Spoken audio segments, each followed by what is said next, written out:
Edwards from Cafe Culture magazine. I'm here at Sumatra in Indonesia on an Origin trip. This is my second trip to Origin.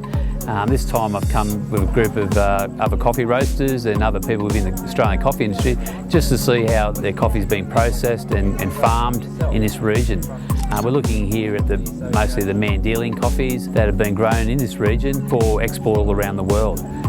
We've been invited up here today by Metcalf Coffee, who are one of the major cooperatives around this area and one of the major importers of Sumatran coffees to the world.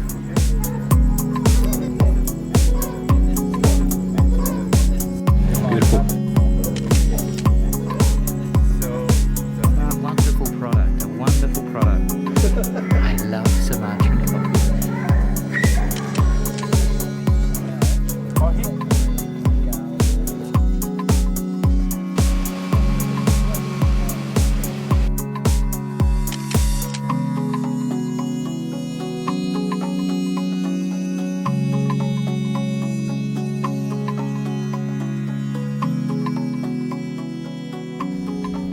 Okay, so we're now probably 4 hours away from Parapat. We're in the Lingtong area and we're at around about 1,350 feet above sea level. The guys have been showing me the traditional Typica plant here, which is the oldest style of coffee tree that they've used here traditionally in Sumatra for a long time. They have great, big, rich coloured red beans. They're not as weather resistant as the new crop of Typica that they've developed here in Sumatra. With the new varietal of Typica, the red leaf, the difference between the older style Typica that's been traditionally here for a long time is it's only harvested once, but the new red leaf Typica is harvested twice a year, so you're virtually getting a double amount of yield. And by all accounts, the coffee is great. It has beautiful acidity, cup acidity, and still has that rich body of Sumatrans that we all love to drink. Themselves in amongst all.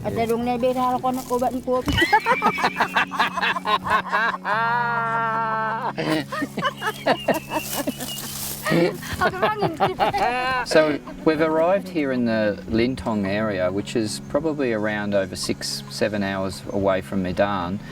Part of the reason why, Sean, that we've come down here is we've been obviously talking about this for a long time, but putting a little bit more back into the coffee farmers, and that's the reason why with this project. Well, it's reality now, isn't it, Justin? We've seen how the people live here, and we've seen their lifestyle, and we've seen what they're producing, which is a beautiful, great product that we're enjoying back home.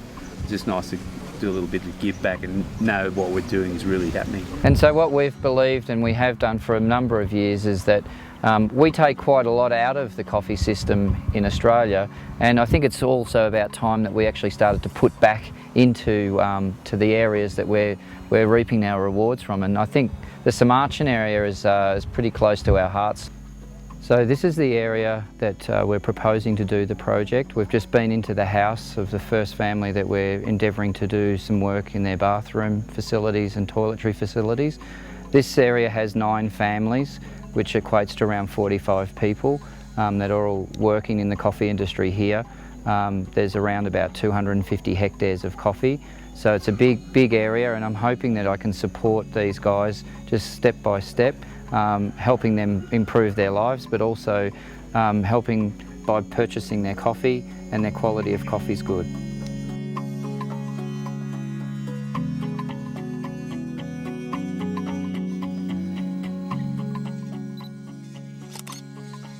What we've really noticed here in Sumatra today is coffee is very important to the whole community and all the little communities throughout the area that we're visiting around the Lake Toba region. Most of the farmers are subsistence farmers, meaning they actually grow other crops apart from coffee, but as we drove around today, you could see most front porches of houses in Sumatra would have some coffee drying naturally out in the sunlight, getting turned over by hand, mostly for their own consumption, also for sales to their neighbours and to other people within their community.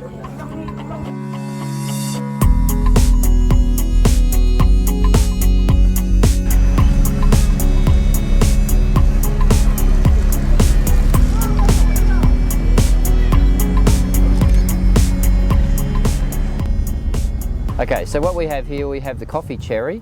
We're currently here in Sumatra on the second pick of the crop. As you can see, the cherry, it's not all completely red and ripe. We've got a lot of green ones in there. So typically what we would call that as being hand stripped, so not all of it's been ripened at the one time.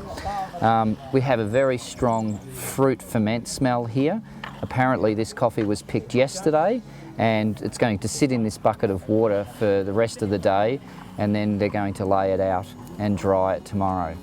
Ibrahim, what do we do in regards to the coffee's fermentation process here in Sumatra? Okay, in Sumatra, the way they do the fermentation is different than what they do in Central America, where the correct way of fermentation, you have to ferment it in water, in water tanks.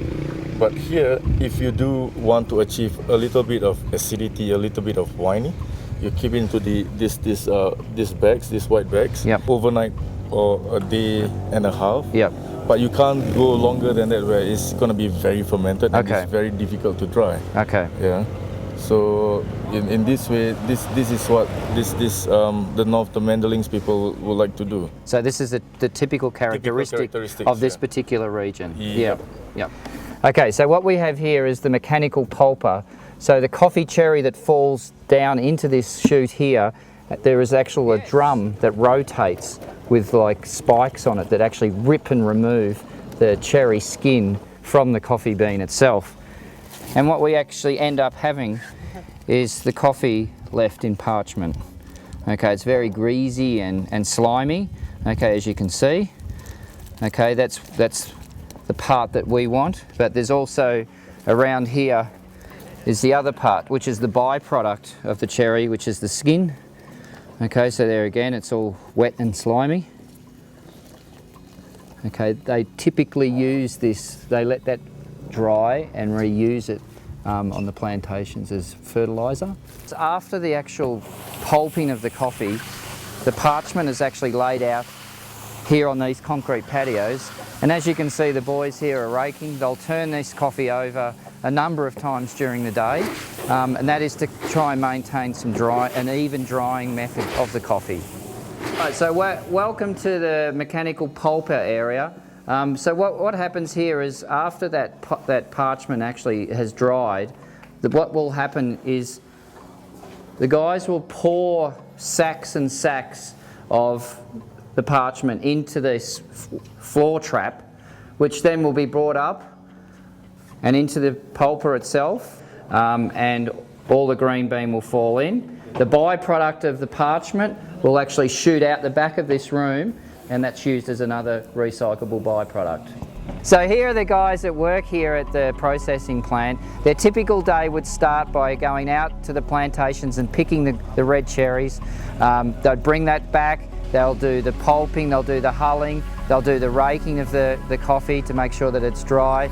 End of the day, they'd be bagging up the dried coffee, ready to ship up to Medan, and then they'd probably have a little bit of a rest until tomorrow.